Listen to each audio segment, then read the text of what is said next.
O que você precisa para construir sua casa do zero? Você sabe o quê? Quais os passos, quais as etapas que você precisa percorrer, que você precisa transpor para chegar no tão sonhado sonho da casa própria?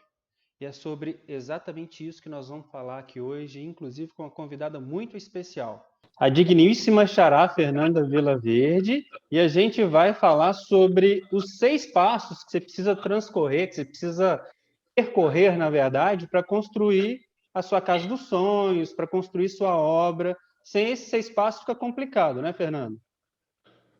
Sim, sim, eu agradeço pelo convite, primeira vez por aqui, mas na verdade a gente vê que a casa própria é o grande sonho da vida das pessoas, né? É um principal investimento. E eu acho que a primeira dica que a gente pode dar é a pessoa ter uma consultoria técnica de qualidade.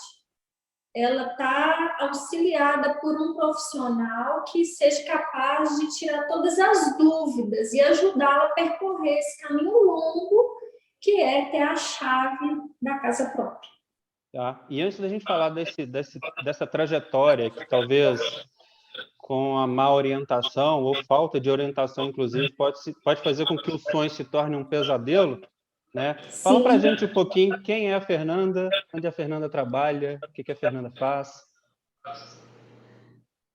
então, eu sou engenheira e sou sócia da Jamila, numa empresa que está instalada em Igarapé, que é a Unificar Engenharia. Nós estamos há, acho que quase 20 anos no Já mercado, tem estudo? já. Passa depressa, né?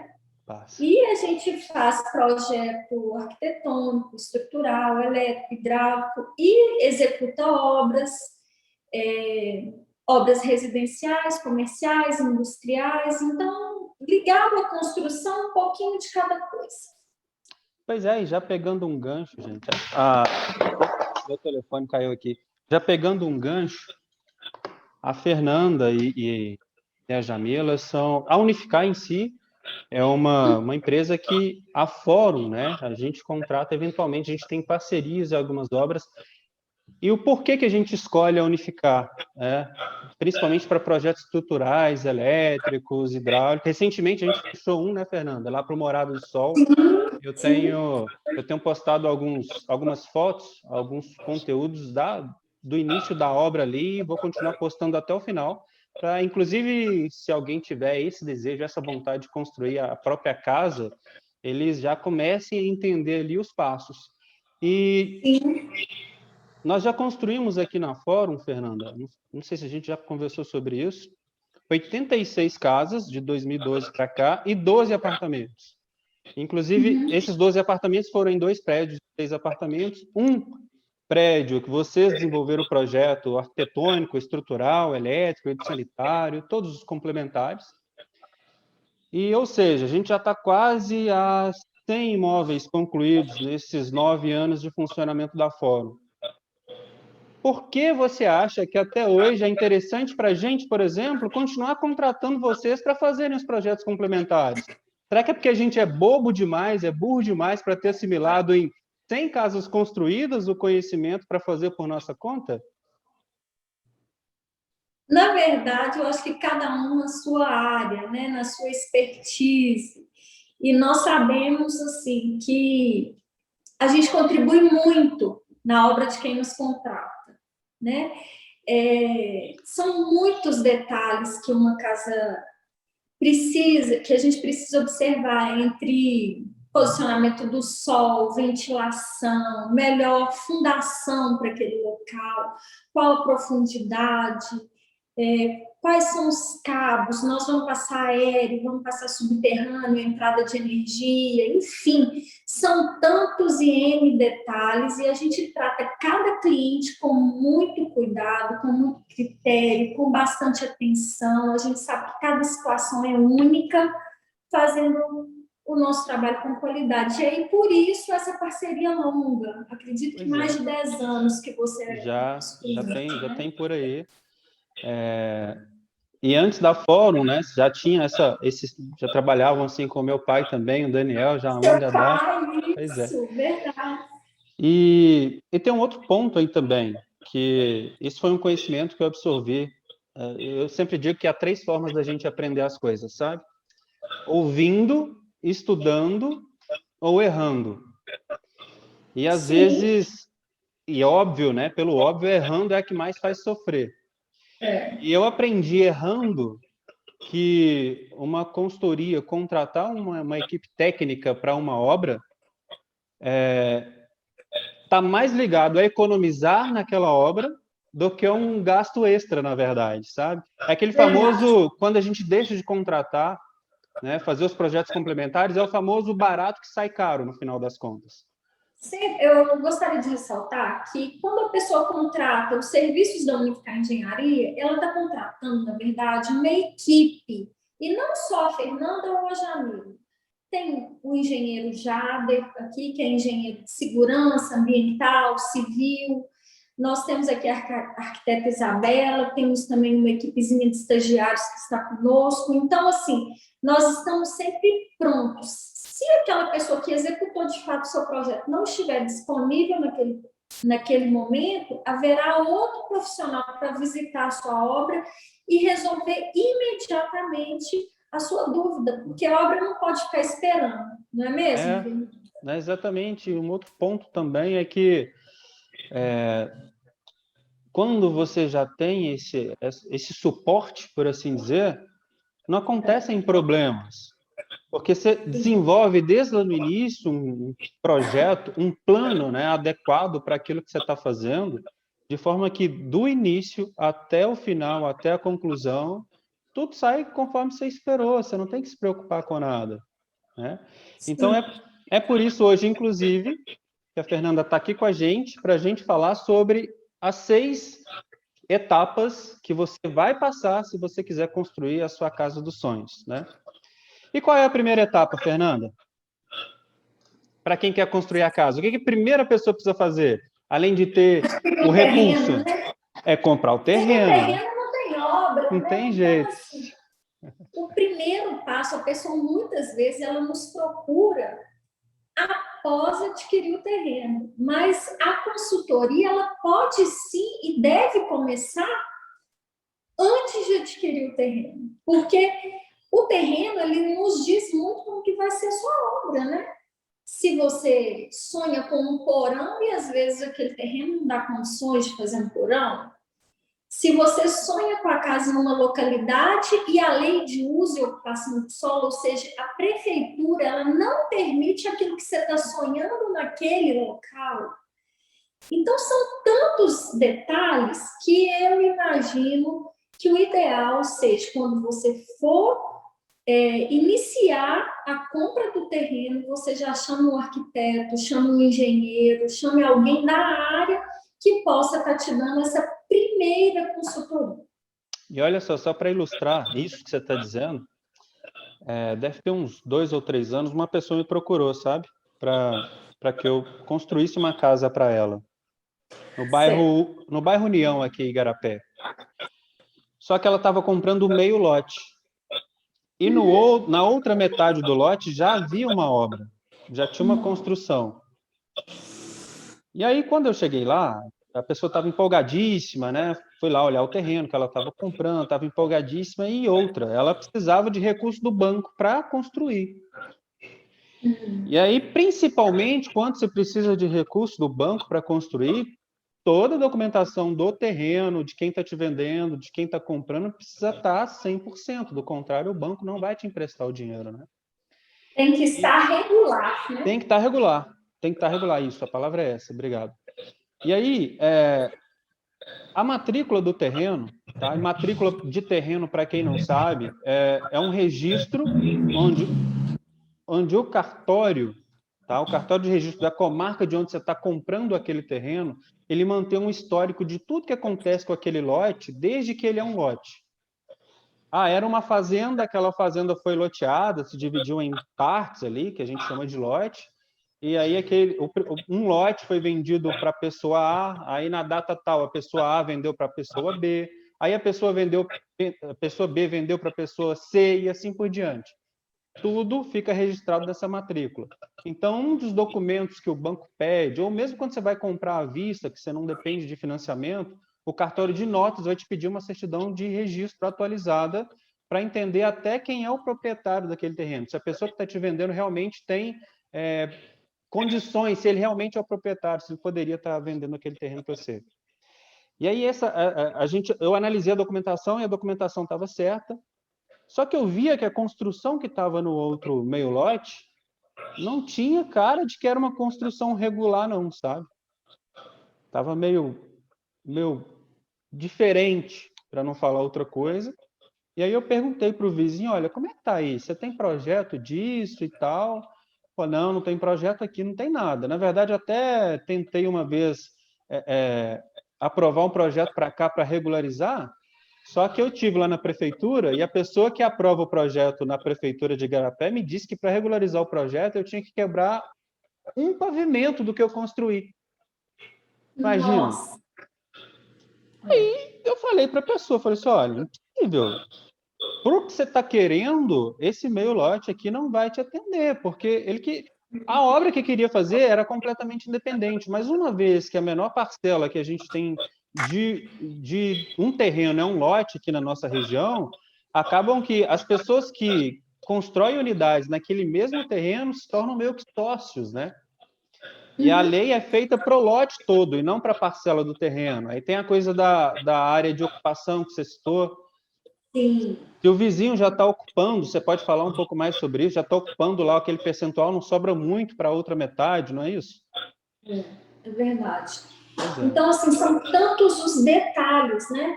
São mínimos os detalhes, mas assim, se a pessoa corre o risco de, nesse sonho de adquirir um terreno, acabar comprando um terreno errado. Acabar comprando um problema. Então, assim, é muito saudável que alguém leigo contrate uma pessoa especializada na área, que vai te orientar, que vai te dizer o que aquele lote pode construir com permissão das leis, né? E o que também você poderia, de acordo com o seu sonho, estabelecer naquele lote. Você comentou o que você poderia construir de acordo com as leis, e essas leis variam também, né? Isso é local, né? Sim, cada bairro tem o seu próprio código, né, de obras, e então de lei de uso e ocupação do solo.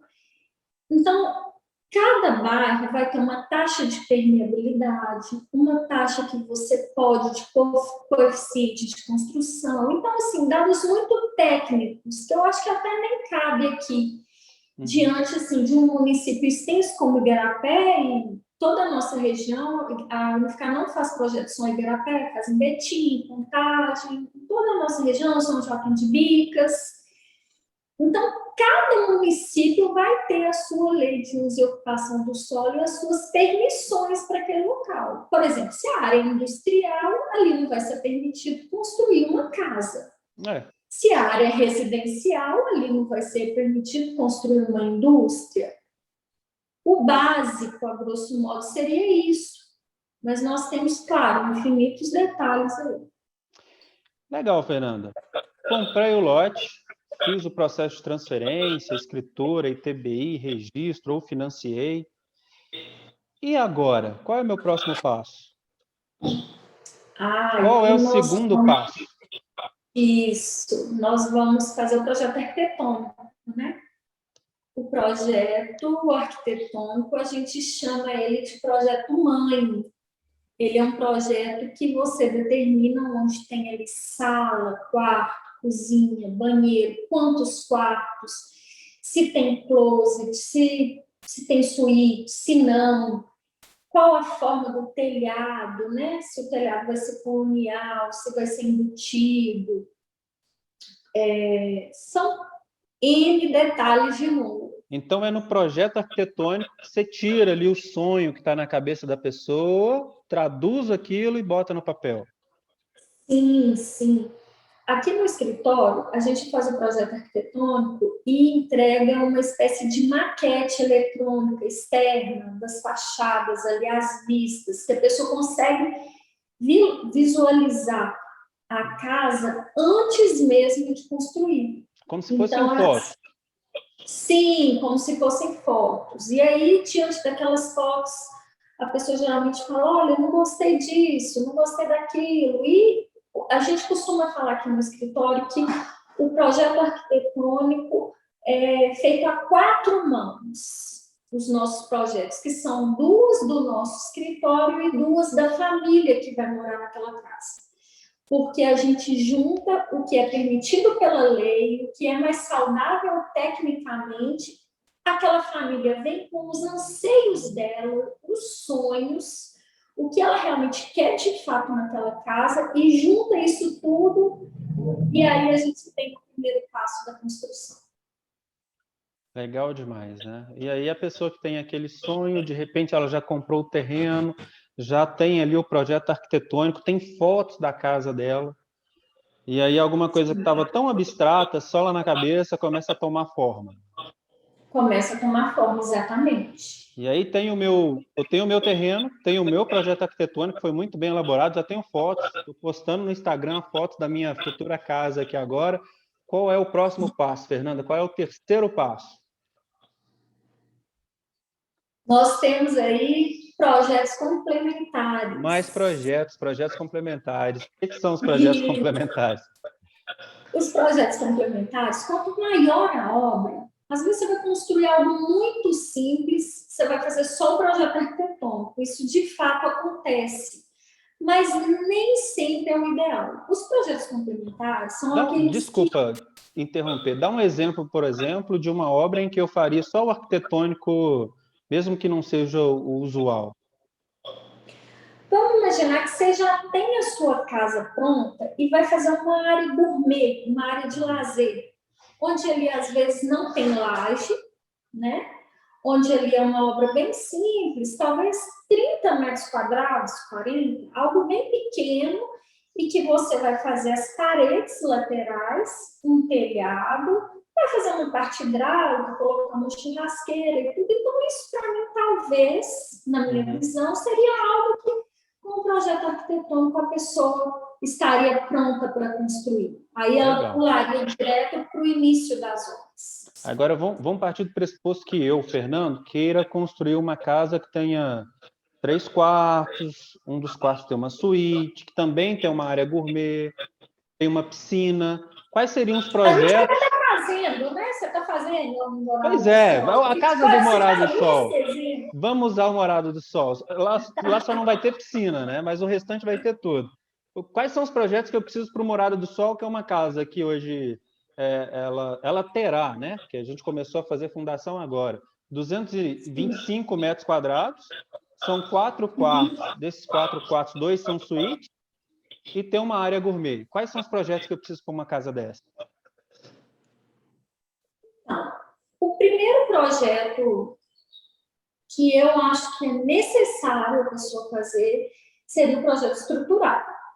O projeto estrutural é aquele que vai te falar a respeito de vigas, lajes, pilares, da sua estrutura, do suporte da casa em si.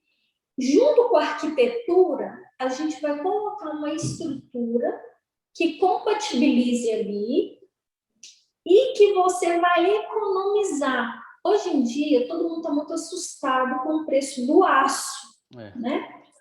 O aço ele tem impactado nas construções cada dia mais. Ao longo desse... Antes de você concluir, você falou um negócio que me chamou muita atenção. Quer dizer que se eu faço um projeto estrutural, pode ser que eu economize? Sim. É?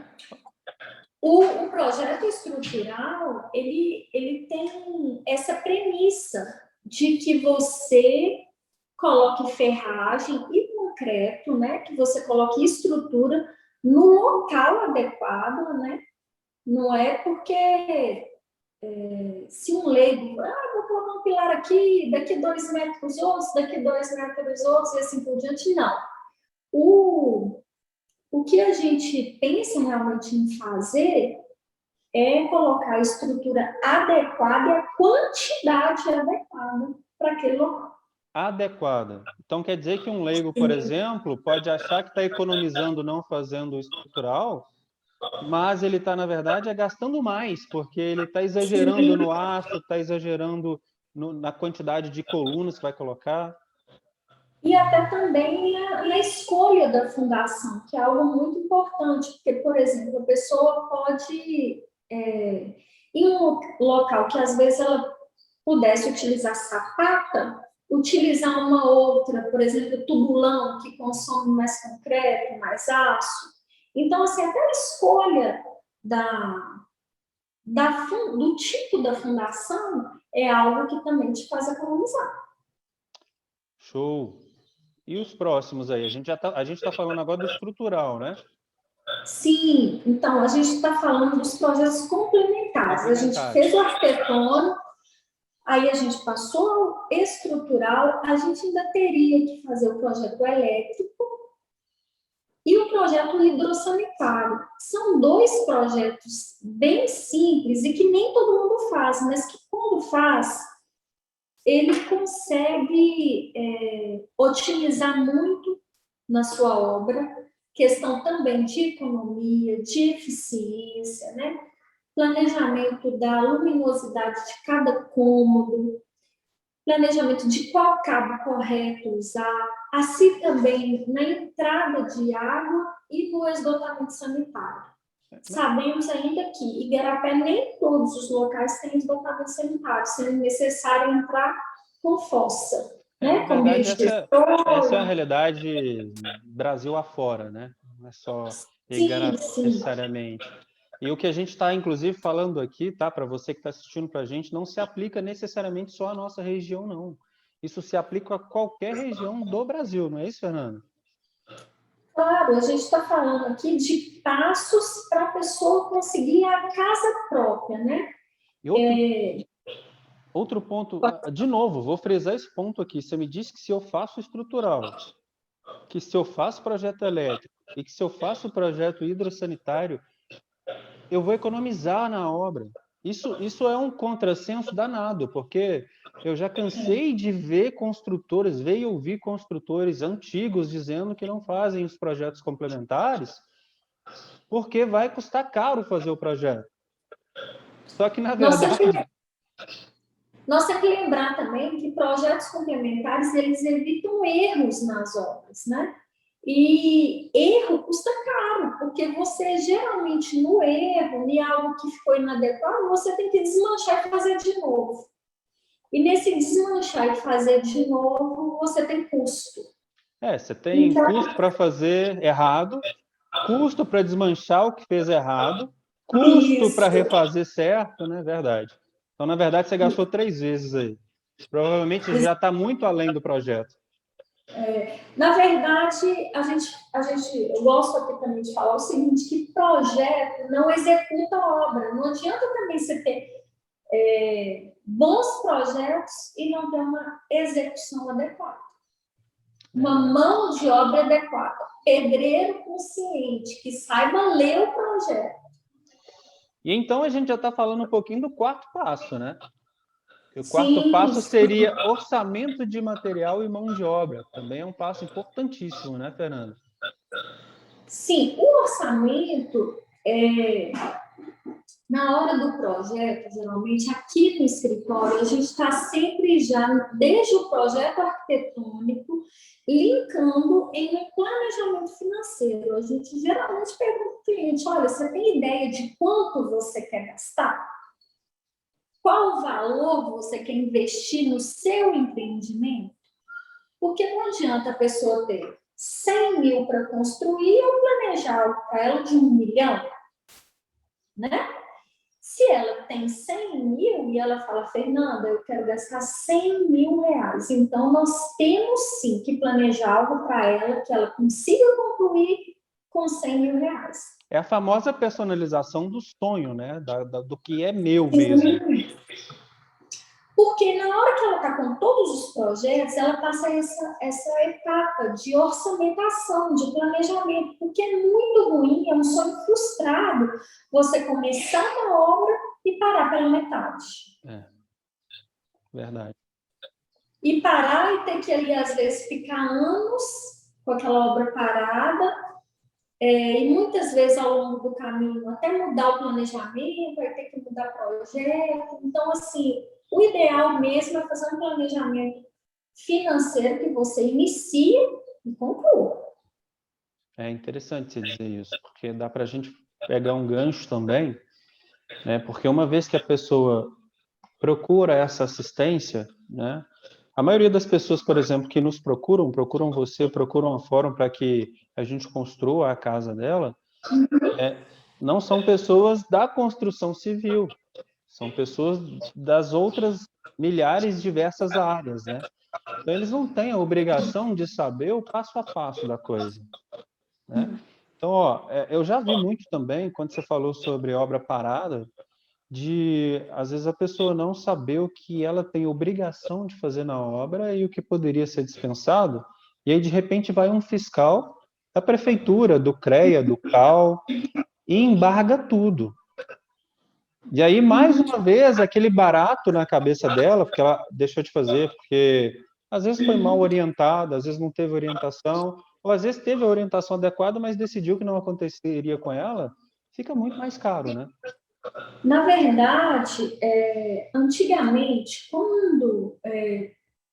vou acrescentar algo ao que você falou, a respeito do CREA. Antigamente, o CREA, quando passava numa obra e ela estava irregular, sem projeto, sem anotação de responsabilidade técnica, que é um documento que a gente transmite online para o CREA, se responsabilizando por aquela obra. O CREA, antigamente, ele deixava uma notificação, ele deixava um aviso de irregularidade para aquela pessoa, dando ela um prazo de 15 dias para ela regularizar. Só que hoje, o CREA, quando passa numa obra e vê que aquela obra não tem engenheiro, ele já multa. Então não notifica mais, já multa. Não notifica mais. Infelizmente, assim, houve uma lei do Conselho e tudo, modificou essa questão. E então, o CREA, quando passa numa obra hoje e vê algum projeto com falta de ART, ele já notifica aquela pessoa. Então, é muito importante estar atento a essas coisas. A prefeitura e o CREA são os órgãos que fiscalizam a obra, né?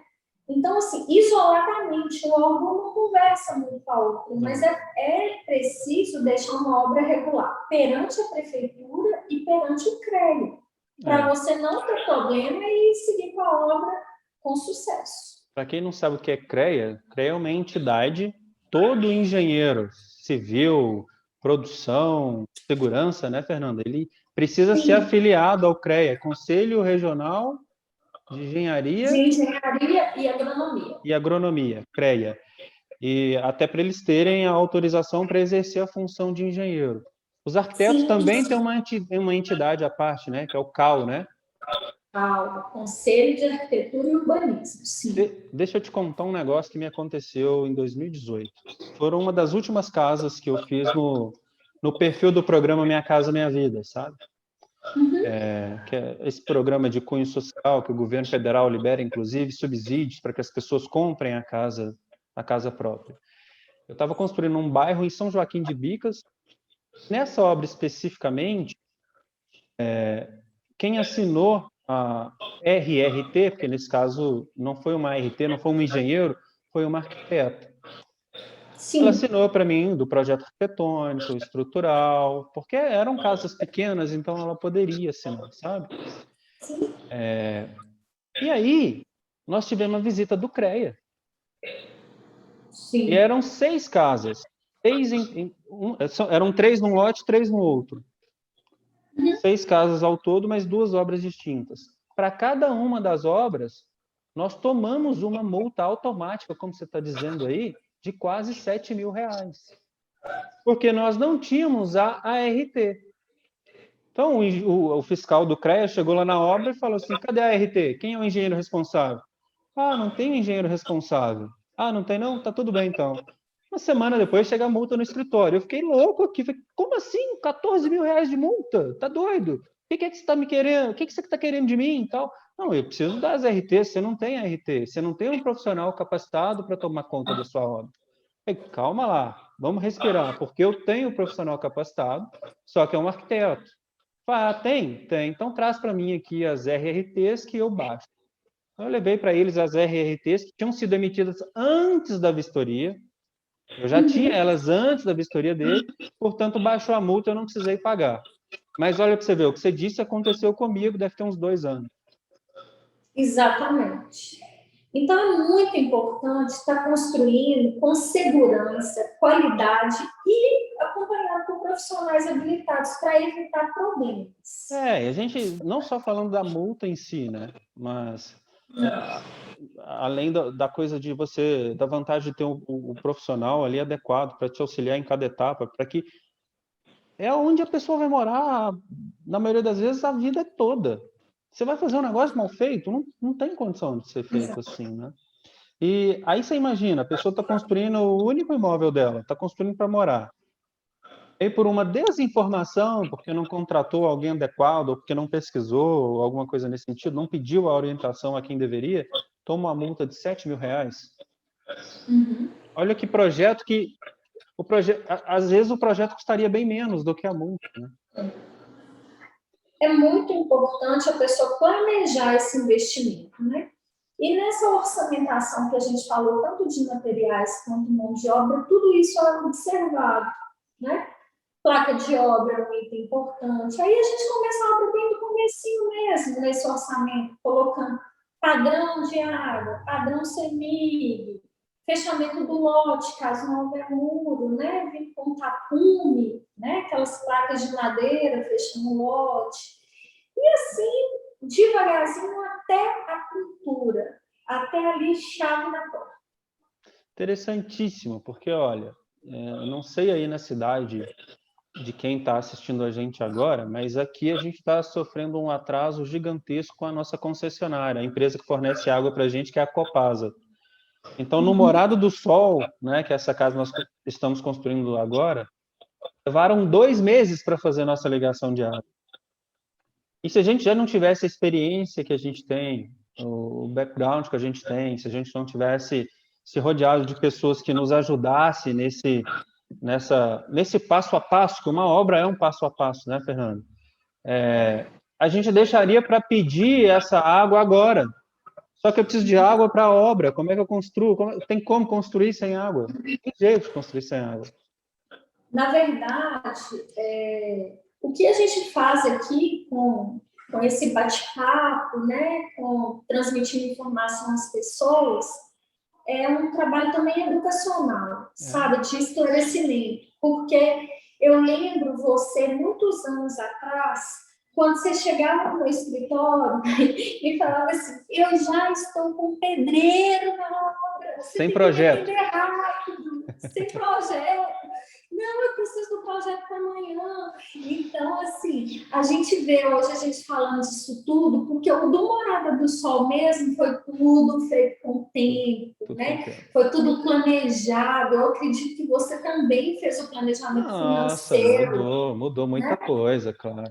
Exatamente. Então, é muito importante que a pessoa determine aí pelo menos 6 meses, 1 ano, antes de iniciar as obras para começar todo esse planejamento. Não, é fato, né? Tipo, afinal, já tem 9 anos também, só de fórum, né, Fernando? Se não tivesse aprendido até hoje, então hoje a gente pode ensinar para as pessoas que estão fazendo. Mas acontecia demais isso que você está dizendo. Tipo, a mão de obra já estava lá contratada, o pedreiro, o servente, o encarregado recebe a dia. E aí a gente que contrata fica maluco, porque você precisa do projeto e você precisa começar a obra, porque se o cara trabalha ou não, você tem que pagar. Aí fica inventando coisa, vamos fazer muro, vamos fazer não sei o quê. E às vezes, se eu faço muro agora, atrapalha, porque eu tenho que colocar o material dentro do lote, só que se eu faço muro, eu tenho que deixar na rua. E aí chove, aí enxurrada leva, aí eu tomo multa da prefeitura porque eu coloquei uma areia no passeio. Olha as E, na consequências. verdade, o tempo do planejamento, ele existe. Se você vai fazer ele junto com a obra, você vai perder no planejamento, porque o profissional que vai estar te atendendo não está tendo tempo nem de pensar para você. E esse é o nosso quinto e penúltimo passo, né? Definição dos prazos. Né? A gente já falou, ó, sobre a compra do terreno, foi o passo 1. Passo 2, projeto arquitetônico, logo na sequência. Mas, ó, você vai chamar para olhar o seu terreno a pessoa que vai fazer seu projeto arquitetônico. Ela vai te Sim. auxiliar. Não adianta você comprar, por exemplo, um terreno com um aclive se você quer alguma outra coisa que precisaria ser um terreno com um declive, por exemplo, né, Fernando? Ou um terreno plano, né? Porque, me corrija se eu estiver errado, se eu quero uma obra mais barata, eu vou optar por um terreno mais plano, né? Agora, se eu quiser Sim. uma coisa mais inovadora, um porão, uma coisa nesse sentido, porque eu tenho uma usabilidade para aquilo, é uma característica minha, aí eu tenho que escolher o terreno que está adequado ao que eu preciso para que eu gaste o menos possível, né? Claro, claro, O, ter exatamente. o terceiro passo foram os projetos complementares. Projeto estrutural, projeto elétrico, hidrossanitário. Se a obra for grande demais, vai precisar de um projeto de combate a incêndio também, né, Fernanda? Sim, Projeto de sim. canalização de gás e vários outros, né? Por fim, a gente teve o quarto passo, que foi orçamento de material e mão de obra. Não dá também, né, Fernanda, para eu chegar na rua e falar quem é pedreiro, já pego aquela pessoa e coloco para construir. Preciso de referências para colocar essa pessoa para construir meu sonho. Eu não vou entregar o meu sonho para uma pessoa sem referências nenhuma, né? Para tipo, bom, a maioria dos brasileiros deve, eu acredito, né, batalha muito para conseguir as coisas e está batalhando muito para conseguir o sonho da casa própria. Portanto, não pode entregar o seu suor, o seu esforço, as suas economias a qualquer um, né? Tem que saber quem está contratando para colocar dentro da obra. E a gente está no quinto passo agora, que são as definições dos prazos. Você acha que definindo bem os prazos, eu também consigo economizar na obra, Fernando? Claro, claro. Só lembrando aqui que a gente está falando, às vezes a pessoa pode estar entendendo que ela tem que ter recurso próprio, mas nós ainda agora podemos entrar falando da Caixa Econômica Federal, de financiamentos bancários, né? Então, definir os prazos é extremamente importante. Tem que ter cronograma físico-financeiro, e principalmente se você for utilizar recurso caixa, porque aí nesse momento você vai juntar toda essa documentação e levar a Caixa Econômica. Uma das premissas para conseguir a aquisição e construção, antes da assinatura do contrato, inclusive, é o preenchimento de uma planilha que a gente chama de PIFUI, que é um cronograma físico-financeiro da obra. Você não só cronometra quando vai concluir cada etapa e o que compõe cada etapa, como nessa planilha também é um memorial descritivo que você descreve cada item que você vai usar em cada etapa. Até a marca do vaso sanitário, por exemplo, a marca das torneiras, as lâmpadas que você vai usar, o cabeamento e essas coisas todas. A obra em si, uma obra, ela consome serviços que são complementares e que são auxiliares ali do funcionamento de uma obra. Um exemplo, vamos, fácil das pessoas entenderem seria a alimentação.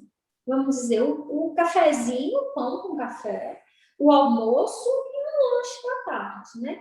Isso daí, quanto mais a obra demora, mais custo será envolvido. Então, nós teremos mais custo de alimentação, mais custo de transporte, se eu tenho equipamentos alugados, betoneira, seja qualquer outro, vigia, né? Isso tudo vai pesando o custo de uma obra também. Então, o prazo é muito importante.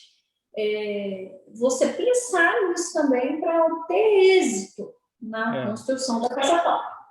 E também não dá para acreditar em conto de carochinha, e eu vejo isso muito, principalmente de empreiteiros que às vezes ficam tentando, né, encher os olhos de quem vai construir e prometem prazos impossíveis de cumprir. Olha, eu consigo construir sua casa em 2 meses. Ó, pode até que seja possível, mas não no modelo construtivo que a gente está aí com alvenaria, essas coisas todas. Se vai usar um modelo inovador que a gente desconhece, não vou desacreditar do cara. Mas se ele vai construir no modelo convencional, né, 2 meses para construir uma obra, dependendo da obra, é um prazo muito estreito, né, Fernanda? Sim, claro, com certeza. Uma laje, quando você a executa, uma laje maciça, o ideal é que se tire o escoramento aos 28 dias. Então, assim, só a laje ela tem que ficar quase 30 ali em repouso, sendo curada, para você tirar o escoramento embaixo. Então, tem sim os passos corretos a serem determinados para cada tipo de obra. Ou seja, se eu faço escoramento, encho a laje com concreto ali, eu tenho que deixar aquele escoramento por 28 dias. E tem gente prometendo fazer casas com 2 meses. Pois é, tem que tomar cuidado. Tá vendo como é importante vocês prestarem atenção e nos acompanhar aqui no canal da Unificar, no canal da Fórum? Olha só. Se vocês prestarem atenção no que a gente está dizendo, esse tipo de problema não vai acontecer com vocês nunca. E a gente vai para o 6º e último passo. Você quer falar alguma coisa antes? Não, eu ia só falar aqui e ressaltar o seguinte, que é importante estar acompanhando, que nós também nos colocamos à disposição da sociedade de Igarapé, nós estamos aí e queremos somar no seu empreendimento. Show, olha, ok. E a gente já vai agora, então, Fernanda, para o 6º e último passo, que é execução e acompanhamento. Você já foi meio que chamando um passo um outro ali, super organizada, legal demais, né? Que é o que a gente já estava falando aqui, sobre execução e acompanhamento de obra. Sim, execução de obra, ela não é simplesmente chamar um pedreiro e iniciar uma obra. A gente passou agora, nesse passo a passo aí, em vários procedimentos que precisam ser feitos antes do início de obra. E obra não é algo fácil, né, Fernando? É algo que existe muito imprevisto, que a todo tempo você tem que estar atento, precisa de diversos, N materiais. Se você for comprar um saco de cimento, nós temos aí uma infinidade de marca, uma infinidade de tipo, e assim é com a brita, com areia, com prego, né? Com tudo isso. Então, executar uma obra é um empreendimento que pode ficar mais leve com um bom auxílio, com um bom técnico do seu lado. Pois é, eu tenho dito que a dor da obra passa, se você tiver o plano adequado, se tiver planejado certinho, sabe? E o sonho da casa própria fica.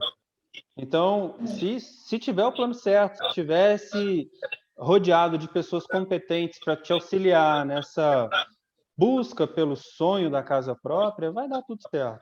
Seja você que tenha recurso próprio, seja você que vai fazer a aquisição e construção, que é uma linha de financiamento da Caixa que te permite comprar o lote, mesmo que você não tenha dinheiro, permite construir sua casa dos sonhos, mesmo que você não tenha dinheiro.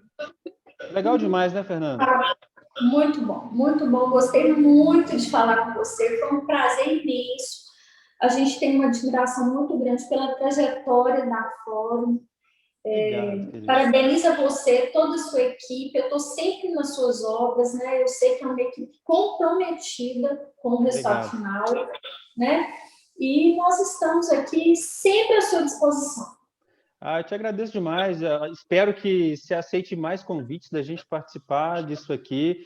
E olha, a Fórum é o que é hoje, muito pelo suporte que você sempre deu para a gente nesse período todo, seja a Mila, a equipe da Unificar também, o Jader, incrível, né? Muito obrigado. E se eu puder ajudar em qualquer coisa, eu estou à disposição também, tá bom?